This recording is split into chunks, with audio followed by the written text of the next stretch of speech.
অবস্থান করছি আমরা ঝালকাঠি জেলার নলছিটি উপজেলার শ্রীরামপুর গ্রামে। আজকে সকাল 11টার দিকে একদল মুখোশধারী দুষ্কৃতিকারী যারা এসে এই জামাল খান, যিনি এই বিল্ডিংয়েই বসবাস করেন, নতুন বিল্ডিং তিনি উঠাতেছেন, সেই বিল্ডিংয়ের উপরে তারা হামলা চালিয়েছে এবং জামাল খানের স্ত্রী দাবি করেছেন যে তার স্বামীকে বেধড়ক মারপিট করেছে, তাকেও মারপিট করেছে, তার ছেলে মুন্নাকেও মারপিট করেছে। একই সাথে তার বাসা থেকে 5.5 লক্ষ টাকা লুট করে গেছে। এছাড়া 2টি মোবাইল ফোন এবং স্বর্ণালঙ্ক নিয়ে গেছে। তিনি ব্যাপারে আইনে আশ্রয় চেয়েছেন। যদিও এখানে সেনাবাহিনীর একটি দল এসেছিল এবং নলছিটি থানা পুলিশ এসেছিল, তারা এসে ঘটনা নিয়ন্ত্রণে নিয়েছেন এবং তারা উভয় পক্ষকে তাদের সাথে নলছিটিতে যোগাযোগ করতে বলেছে। আমরা চলুন ভুক্তভোগী পরিবার জামাল হোসেন, মুন্না এবং মুন্নার মা কি বলে, আসুন আমরা তাদের কথা শুনি।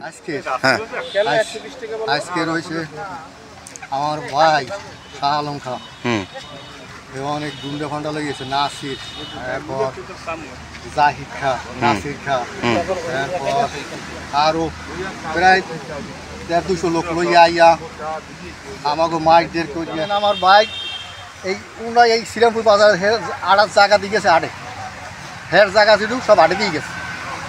আর আমার জায়গা আমার বাইকটা জল পিছনে দিয়ে দিচ্ছে। আমরা এখানে 2 বছর থেকে এখানে আইছি, বালি হালাই আইছি। এবার 4-3 মাসের স্থির এই কাম ধরছি, কোনো সময় আয় নাই, কিছু কয় নাই টয় নাই, কিচ্ছু করে নাই।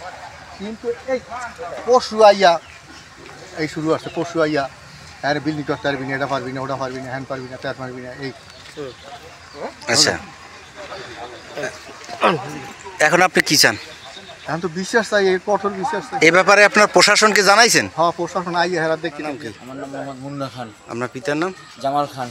আচ্ছা, কীভাবে হয়েছে ঘটনা? এগুলো হয়েছে আমাদের পারিবারিকভাবে ইন্ধন দিয়ে আজকে 1-1.5 লোক পাঠাইয়া চাষার রাতার মারধর করাই আমার ঘর এবং আমার বিল্ডিং কাল ছাদ দিয়েছি, সব ধ্বংস করে দিয়েছে দিয়া। তারপর আমার বাসায় আজকে সিমেন্টের এবং মিস্ত্রির টাকা বুঝিয়ে দিব, প্রায় 4.5 লাখ থেকে 5 লাখ টাকার নাম ছিল, সব লুট করে লয়ে গেছে।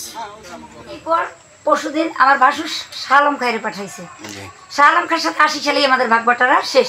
সে বাজার করছে, আমার ডে আমি বিল্ডিং করি। তারপর শাহ আলম খা আসিয়া বাধা দিয়েছে, তার সাথে একটা তক্কাতক্কি ধাক্কাধাক্কি হয়েছে। হওয়ার পরে আমি এই বিষয়টা বিএমপি কেন্দ্রের নেতাকে জানাইছি। তারা বলছে আপনি নির্দ্বিধায় কাজ করেন।